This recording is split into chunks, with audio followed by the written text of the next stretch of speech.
अस्सलाम वालेकुम। Welcome to the physics concept. आज जिस टॉपिक को हम डिस्कस करेंगे बड़ा ही इंटरेस्टिंग टॉपिक है, तो इस वीडियो को ध्यान से एंड तक लाजमी देखें ताकि आपके सारे कॉन्सेप्ट जो हैं टॉपिक से रिलेटेड वो क्लियर हो जाए। ठीक है, अगर आपका कॉन्सेप्ट क्लियर हो जाए तो चैनल को लाइक और सब्सक्राइब ज़रूर कीजिएगा और अपने फ्रेंड के साथ भी इसको शेयर ज़रूर कीजिएगा। Thank you.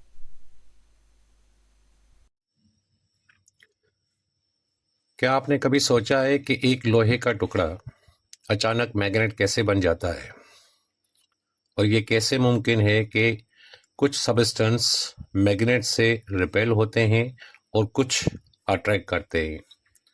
इन सब सवालों का जवाब छुपा है डोमेन थ्योरी ऑफ मैग्नेटिज्म में। आज की इस वीडियो में हम समझेंगे डोमेन थ्योरी क्या है, पैरामैग्नेट, डायामैग्नेट और फेरोमैग्नेट सबस्टेंस, फेरोमैग्नेट्स को स्पेशल पैरामैग्नेट्स क्यों कहते हैं, मैग्नेटिक डायपोल्स और डोमेन, क्यूरी पॉइंट, सॉफ्ट और हार्ड मैग्नेटिक सबस्टेंस, इन सब के पीछे क्या कॉन्सेप्ट है, आइए समझते हैं।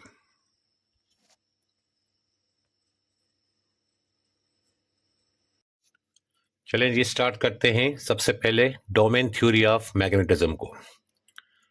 डोमेन थ्योरी क्या कहती है? डोमेन थ्योरी के मुताबिक हर मैग्नेट सबस्टेंस के अंदर, हर मैग्नेटिक सबस्टेंस के अंदर बहुत छोटे छोटे हिस्से होते हैं जिन्हें मैग्नेटिक डोमेन कहते हैं। हर डोमेन एक छोटे मैग्नेट की तरह होता है। अनमैग्नेटाइज, जब सबस्टेंस अनमैग्नेटाइज हालत में होता है तो डोमेन्स की डायरेक्शन मुख्तलिफ होती हैं, वो एक दूसरे के इफेक्ट को कैंसिल कर देती हैं। रिजल्ट क्या निकलता है कि सबस्टेंस मजमूई तौर पर नॉन मैग्नेट नजर आता है। मैग्नेटाइज्ड, जब सबस्टेंस को मैग्नेटिक फील्ड में रखा जाए तो डोमेन एक ही डायरेक्शन में अलाइन हो जाते हैं। रिजल्ट, सबस्टेंस मैग्नेट बन जाता है। यही डोमेन थ्योरी ऑफ मैग्नेटिज्म है। Magnetic dipole. अब मैग्नेटिक डायपोल क्या है? मैग्नेटिक डायपोल ऐसा निज़ाम है जिसके दो पोल्स होते हैं। एक होता है नॉर्थ पोल, दूसरा होता है साउथ पोल। हर एटम या मॉलिक्यूल अपने अंदर एक मैग्नेटिक डायपोल रखता है। मैग्नेटिक डोमेन क्या होता है, किसको कहते हैं? मैग्नेटिक डोमेन ऐसा इलाका, ऐसा रीजन है जहां लाखों मैग्नेटिक डायपोल्स एक ही डायरेक्शन में अलाइन होते हैं।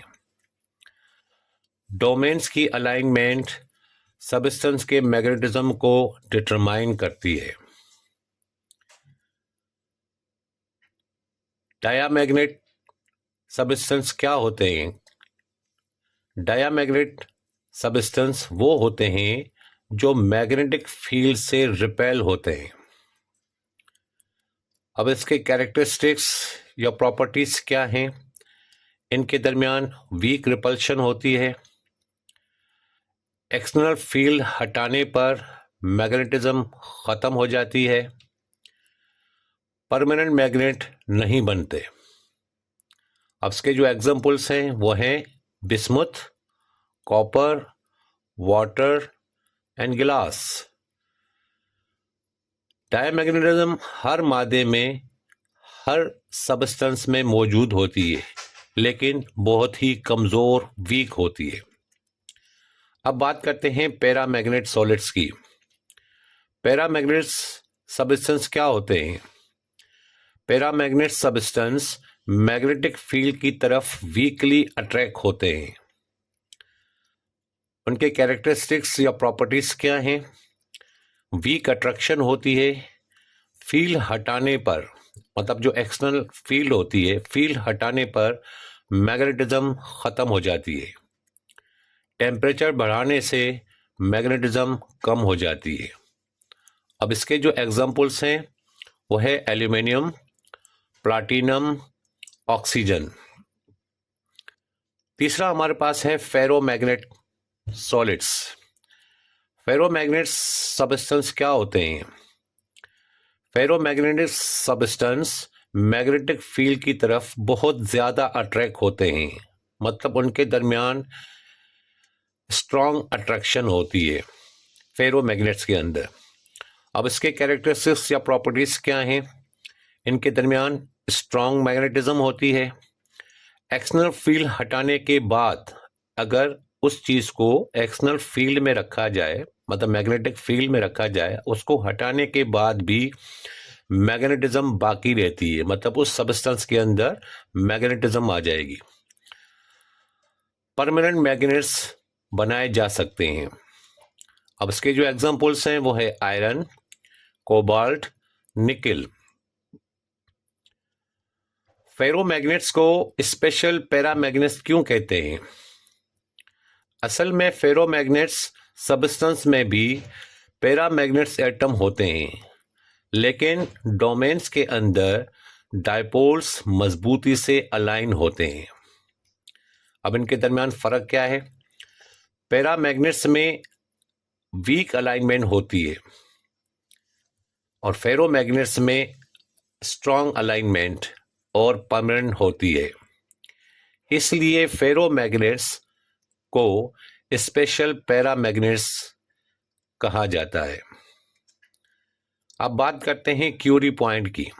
क्यूरी पॉइंट क्या है, या क्यूरी टेम्परेचर कहें या क्यूरी पॉइंट कहें, वो टेम्परेचर जिस पर फेरोमैग्नेट सबस्टेंस अपनी मैग्नेटिज्म खो देता है, मतलब उसकी मैग्नेटिज्म क्या हो जाती है?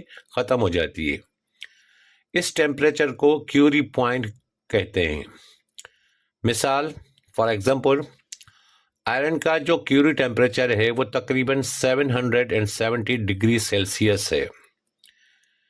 क्यूरी पॉइंट के बाद सबस्टेंस पैरामैग्नेट बन जाता है, मतलब आप इतने टेम्परेचर के उसके ऊपर अगर आप इसको टेम्परेचर दोगे फेरोमैग्नेट को, तो उस टेम्परेचर के बाद 770 डिग्री सेल्सियस के बाद इस क्यूरी पॉइंट के बाद वो सबस्टेंस क्या बन जाता है? पैरामैग्नेट बन जाता है, जिसके अंदर वीक अट्रैक्शन होती है। अब बात करते हैं soft and hard magnetic substance की। सॉफ्ट मैग्नेटिक सबस्टेंस वो होते हैं जो आसानी से मैग्नेटाइज हो जाते हैं और आसानी से डीमैग्नेटाइज भी हो जाते हैं। अब उनके अंदर जो इसके एग्जांपल्स हैं वो क्या है? वो सॉफ्ट आयरन। मोस्टली इसका यूज जो है, इस्तेमाल जो है वो कहाँ पे किया जाता है? ट्रांसफार्मर्स के अंदर और इलेक्ट्रोमैग्नेट्स के अंदर। अब बात करते हैं हार्ड मैग्नेटिक सबस्टेंस की। हार्ड मैग्नेटिक सबस्टेंस वो होते हैं जो मुश्किल से मैग्नेटाइज होते हैं, लेकिन मैग्नेटिज्म देर तक रखते हैं। मतलब एक बार तो उनको बहुत मुश्किल से मैग्नेटाइज किया जाता है, लेकिन जब वो मैग्नेटाइज हो जाते हैं तो उनकी मैग्नेटिज्म जो है वो देर तक रहती है, मतलब काफ़ी अरसे तक रहती है। अब इसके अंदर जो इसके एग्जांपल्स हैं वो है स्टील। स्टील का जो इस्तेमाल होता है, मतलब उस चीज़ का जो इस्तेमाल होता है या इसका यूज जो होता है वो परमानेंट मैग्नेट्स के अंदर होता है। अब आप देखें कि डोमेन्स जो होता है वो अलाइन होता है किसके साथ? मैग्नेटिज्म के साथ। डायमैग्नेट क्या करता है? रिपल्शन करता है। पैरामैग्नेट्स क्या करता है? वीक अट्रैक्शन करता है। जबकि फेरोमैग्नेट जो है वो स्ट्रॉन्ग अट्रैक्शन करता है। क्यूरी पॉइंट पर मैग्नेटिज्म खत्म हो जाती है। सॉफ्ट सबस्टेंस जो होते हैं वो टेम्परेरी होते हैं, लेकिन जो हार्ड सबस्टेंस होते हैं उनके दरमियान जो मैग्नेटाइज होती है वो परमानेंट होती है। अगर आपको ये कॉन्सेप्ट क्लियर हो गए हैं तो वीडियो को लाइक करें, चैनल को सब्सक्राइब करें और कमेंट में बताएं कि कौन सा टॉपिक सबसे आसान लगा। Thank you.